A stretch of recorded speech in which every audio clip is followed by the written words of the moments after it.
Good day, gentlemen. Welcome to the MGTOW Solution. This video is going to be the first chapter from the book, which is intended to be kind of a basic introduction for the new guy who doesn't really know anything about the topic. But even if you've been red-pilled for years, you might pick up something new. At any rate, it never hurts to get a different perspective. So with all that said, I'll just go ahead and get into it. Thanks for listening.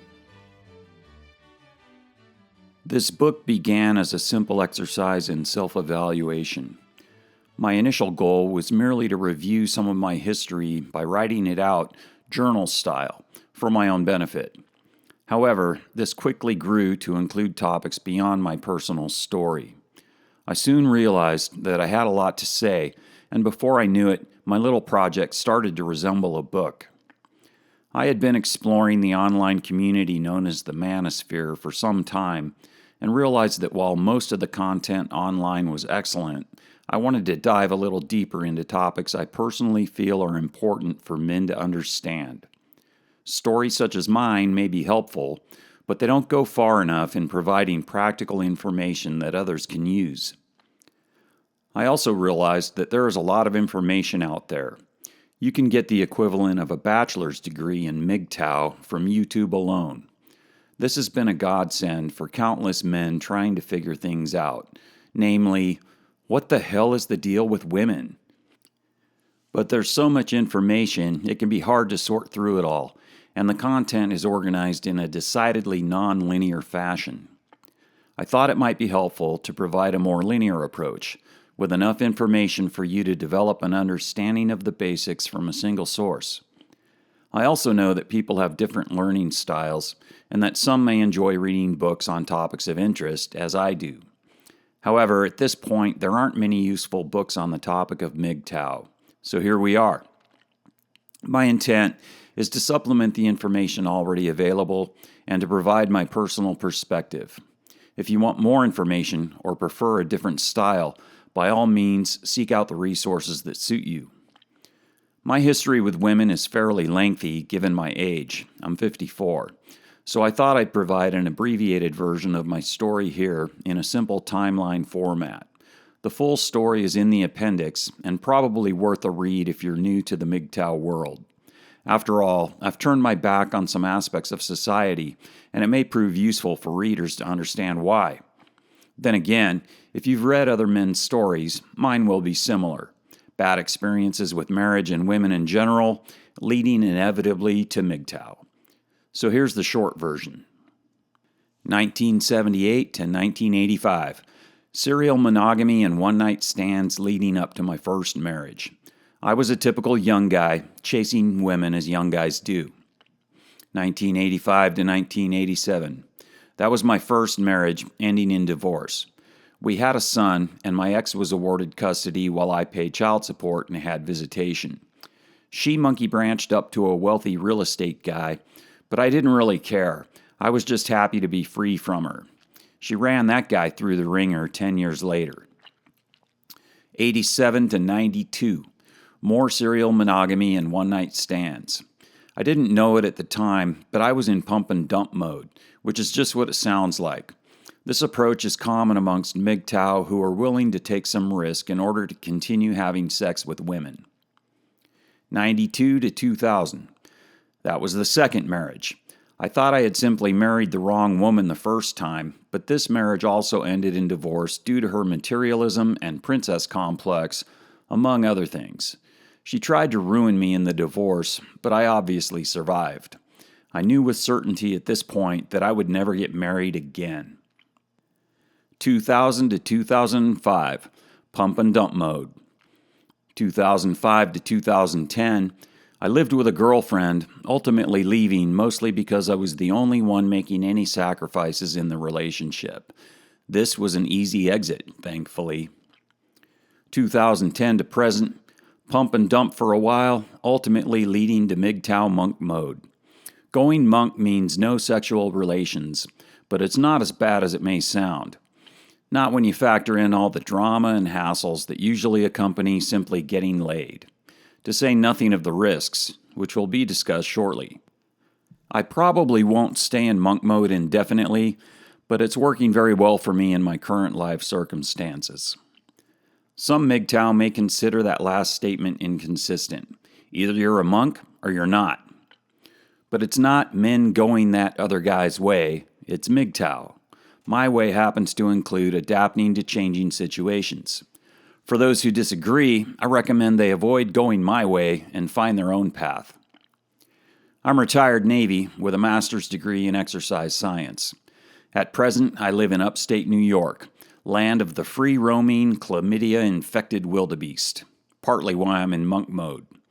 Seriously, I've been around the world a couple of times and can honestly say that I've never seen so many flat-out disgusting women in one place. It's common for them to be carrying an extra 100 pounds. If a local girl is 20 pounds overweight, she's considered a hottie. Let's look at a definition of MGTOW, this one from MGTOW.com. MGTOW is a statement of self-ownership, where the modern man preserves and protects his own sovereignty above all else.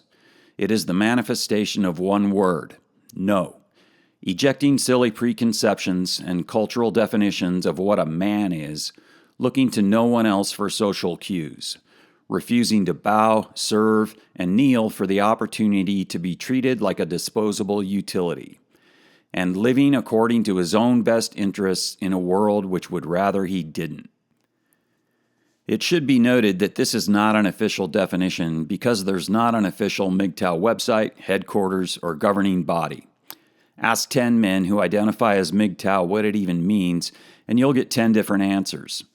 The community is as loose-knit and diverse as you could imagine. There are no rules. There is no charter. Each individual follows his own path, as the name implies. Doing so is a radical departure from how most men think and live. The vast majority of men simply carry out the behaviors dictated for them by society because they've been socialized from a very young age to perform to certain standards. For example, men still get down on one knee before a woman and offer her diamonds in return for the privilege of being her man, and they don't give it a second thought. This demeaning custom is seen as romantic, but it clearly puts the man in a subservient position from day one. Yet there they go, bowing before the Great One while offering her material goods, with the promise of continuing to do so for the rest of their lives. This sets the tone for the duration of the relationship. We don't do things like that. When someone asks me what MGTOW is, I usually give them my own definition. MGTOW is the opposite of being pussy whipped. Simplistic, yes, but put in those terms, most men immediately understand. I'm not a psychologist, sociologist, or men's rights activist. By trade, I'm an exercise physiologist, currently working with some of America's finest combat troops, not coincidentally, all men. But it doesn't take any specialized training or advanced education to see what's going on in the world. In fact, you couldn't get such specialized training even if you wanted to. Just try to find a graduate program in men's studies. Most of us who have chosen this path did so after years or decades in the school of hard knocks. We learned through direct experience that we are better off simply not participating in the established program. Get married, have kids, work as hard as you can for as long as possible, then die. In my case, this realization took longer than I'd like to admit. I can't claim to have 30 years of experience as a MGTOW, but I do have 30 years of experience becoming a MGTOW. The way I figure it, my liberation happened in 2010 after my last real relationship ended. Prior to that, I was in the aforementioned school of hard knocks. Call it 30 years of research. Maybe I was a slow student, but in my mind, if I had gone MGTOW at age 20, then I wouldn't have much experience to draw from and wouldn't be enjoying the life I have today. Why did it take me so long to see the light? Because I bought into the notion that the key was simply to find the right woman. That's what everybody told me, and like many, I believed it. So I kept looking. Many of us probably did that, at least for a while. Although I had a lot of trouble with women during my younger years, I don't view that period as a wasted portion of my life. On the contrary, I had a lot going on besides women and have been fortunate enough to do a lot of interesting things along the way. That said, I could have been spared a lot of grief if I had the MGTOW resources that are available today. I simply didn't know any better because nobody explained to me what was really going on. That situation is changing, much to the benefit of men. The underlying concepts of MGTOW are nothing new. Men have been choosing to live their lives outside of traditional roles for as long as there have been traditions. They used to just call us confirmed bachelors. What has changed is the number of men taking this route, largely due to two factors: the internet and feminism.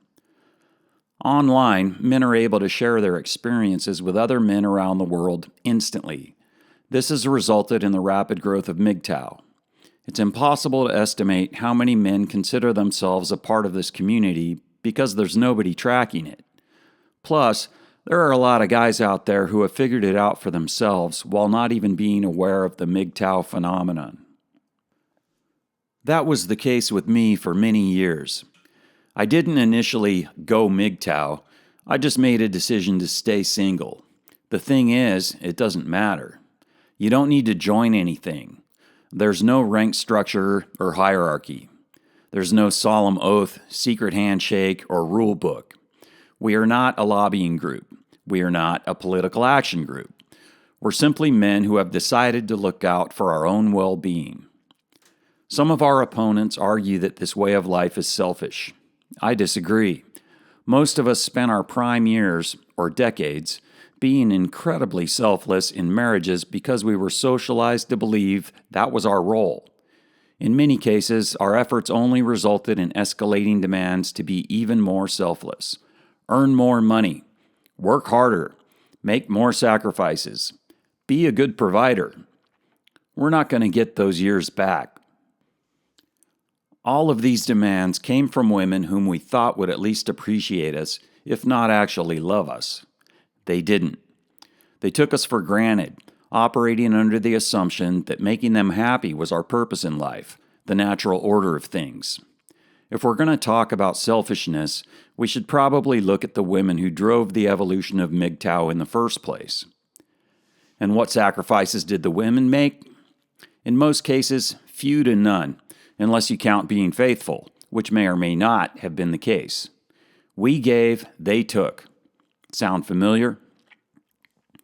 Ironically, as we continued working overtime in a vain attempt to satisfy our spouse's material needs, the complaints shifted from, "I want more stuff," to, "You're not around enough," and "All you do is work."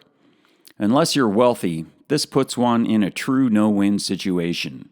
Work more and you'll fail to meet her emotional needs. Work less and her materialism won't be satisfied. It's almost as if it would take two men to make most women happy, one to earn the money and one to tend to her emotional and social needs. So we end up with what amounts to two full-time jobs. Is it any wonder that most guys are overworked and completely stressed out? Men tend to put up with this for a very long time in the hope that we can finally give her what she wants and make her happy. We demonstrate incredible patience in this regard. Marriage is hard work, we are told, and we must fulfill our obligations. Yet, we never get to the point where she's truly satisfied with her life. The demands are never ending. This has driven many of us to the point where we say to ourselves, "You know what? I'm not going to do that anymore."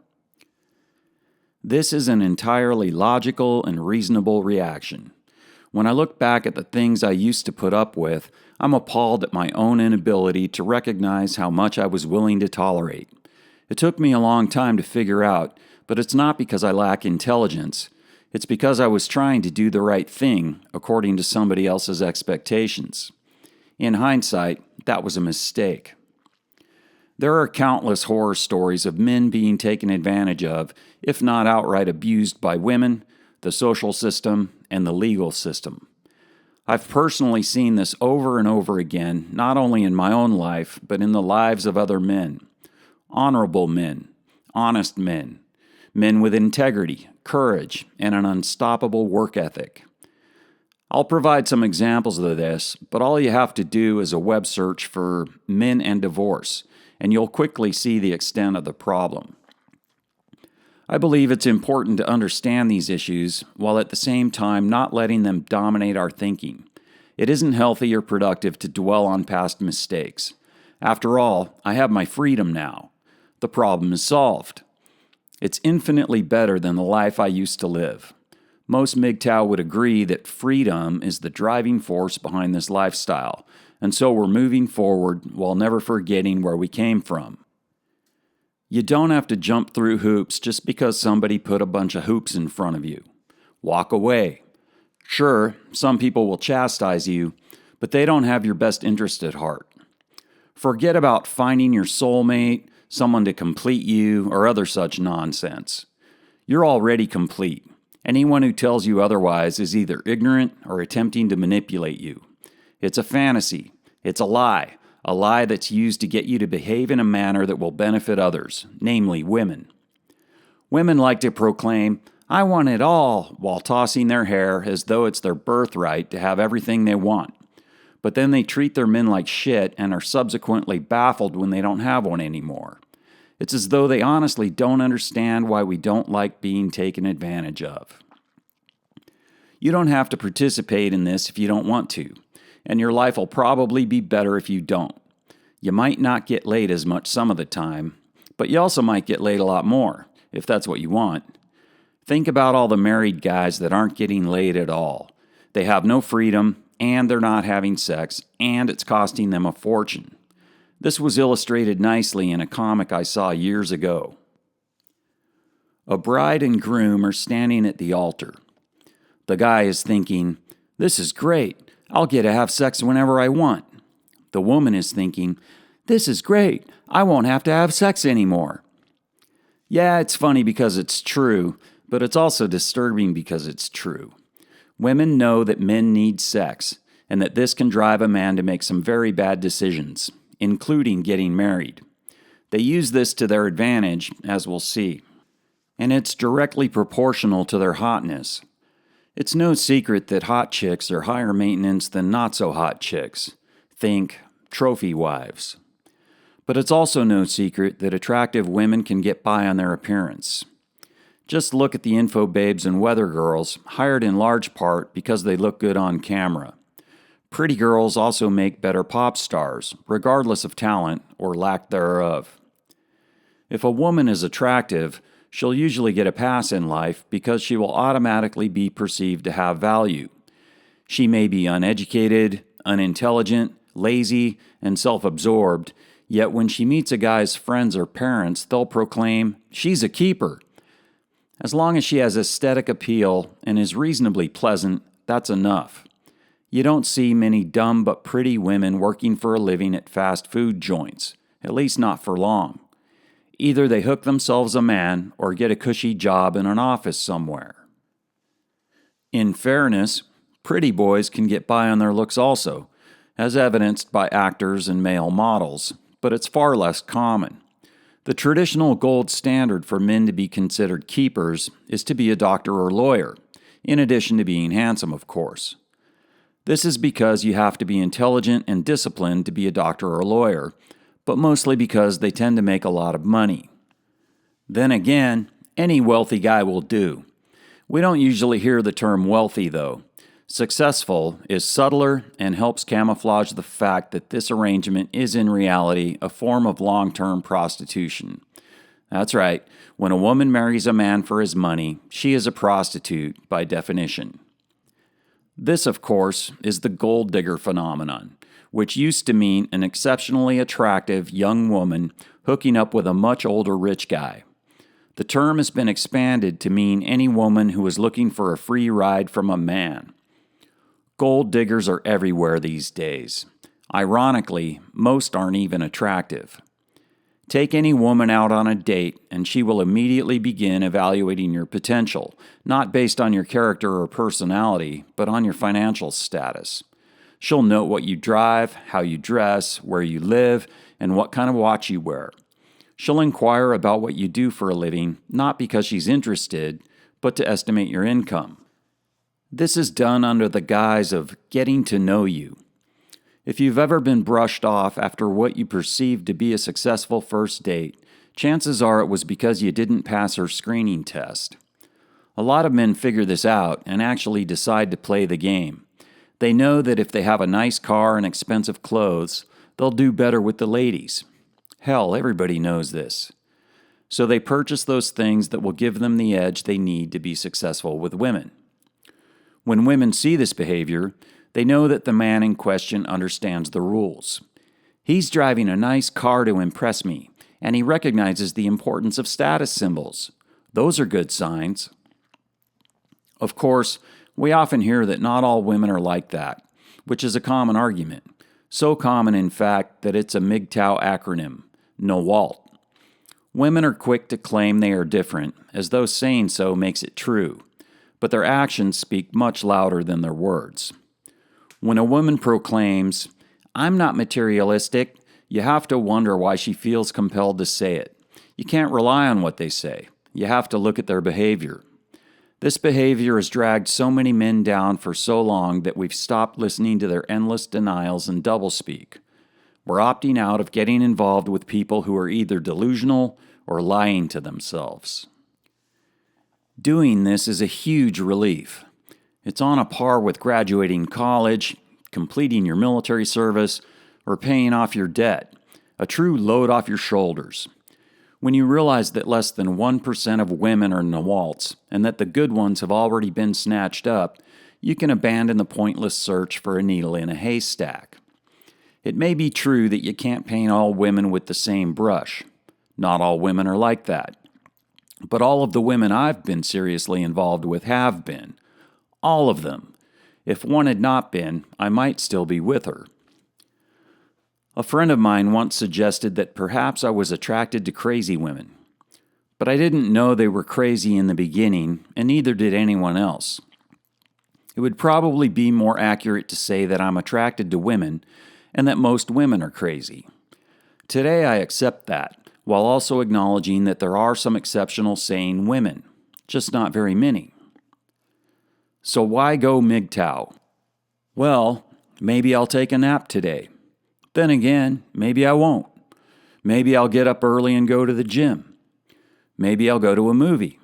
Maybe I'll play my guitar for 2 hours. Maybe I'll buy a new guitar. Maybe I'll take up a new sport. Maybe I'll go out with the guys. Maybe I'll move to another state. Maybe I'll pursue a new career. Maybe I'll do whatever the hell I want without getting permission first. That's MGTOW. And while it may seem we focus on the negative, it is actually a very healthy, positive approach to life. All the negative stuff is just what got us here. It's true that if you peruse the MGTOW forums, you'll see an overwhelmingly negative attitude towards women. But this is because they have demonstrated overwhelmingly negative behavior, not because we have a shitty outlook. On the contrary, we're just calling a spade a spade. Stories like mine are the rule, and men are now discussing that fact.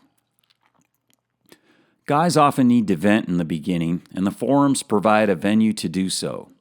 It's hard to ignore the sense of injustice and unfairness when you've just been burned in divorce court, and getting it off your chest is probably a good idea. Those of us that have been through it understand. Once you're past the rage stage and can clearly see reality, women's antics become little more than a source of entertainment. Just Google woman temper tantrum for examples, or check out the women that are actually marrying themselves. Once you've confirmed that things are really as bad as you had feared, it's easy to flee the plantation and move on. I suspect that for every guy ranting on the forums, there are probably a dozen or more simply enjoying the freedom that comes from being single. The idea that a man must be in a relationship or there is something wrong with him is outdated and insulting. My ex once told me in a condescending tone that sometimes I acted like I would be better off alone, which was true because she was being a miserable bitch and driving me into debt. She was right, though. I'm far better off alone. I get this confirmed by married guys almost daily. "Let me check with the wife" usually means, "No, No, you can't do something that doesn't revolve around her. No, you can't buy yourself something with the money that you earned. No, you can't express your instincts. No, you can't just be a fucking man. These men often confide in me that they envy my lifestyle. Can't say I blame them. I've been in their shoes. All things considered, women are most useful for sex, and they know it as much as we do. So once a guy earns the privilege of accessing a woman's golden vagina by committing to her, she'll continue to exploit that asset to get what she wants. Sex will be doled out as a reward for appropriate behavior, kind of like dog treats. If he wants to get laid, he'd better toe the line regardless of what sacrifices he's already made to give her a better life. Over time, the sex becomes less frequent despite his loyalty and hard work. At the same time, she'll increase her demands on him until the negative consequences of the marriage outweigh the consequences of divorce. I know countless men who have been thoroughly screwed over in divorces. That's the expected outcome. If you're willing to take that chance because you think you found the right one, then go ahead and get married. Just understand that you're putting your balls on the chopping block. You'll be walking the high wire without a net. But I have a better idea. Go MGTOW and control your own life. You can still have sex, just don't get married. You can even be honest with women and tell them you're not looking for anything serious. You don't need to lie or manipulate them. They'll still fuck you because in their minds you'll fall madly in love with them once they do. Just be prepared for some drama when they realize it isn't happening. Then move on. And don't get sperm jacked along the way. Or go monk. Find a philosophy that works for you. It isn't rocket science. In fact, it's just common sense. But as you'll see, common sense is uncommon when you're talking about a guy doing what's best for him. The very concept is so foreign to most people that they scratch their heads and say, "What? You mean you don't want to have a woman to take care of? You're just going to do whatever you want?" Radical concept, I know. But yes, that's exactly what we're going to do. After a brief review of feminism, I'll address several topics that I feel are relevant. I put feminism first because it's the underlying cause of so many problems, and understanding those issues will put subsequent information in the proper context. I want to acknowledge up front that others have already covered much of the information presented here. All men owe a debt of gratitude to them. There are a lot of knowledgeable men out there spreading the word, and it's having a marked effect. I hope to expand on the many topics that frequently come up in the community while also making some new points. If somebody misses an important issue in other formats, then I hope they find it here, and vice versa. If I can help even one man realize that he has a real solution, then it will have been worth the effort. And that's the end of the introduction. If you made it this far, you must have figured this was worth listening to.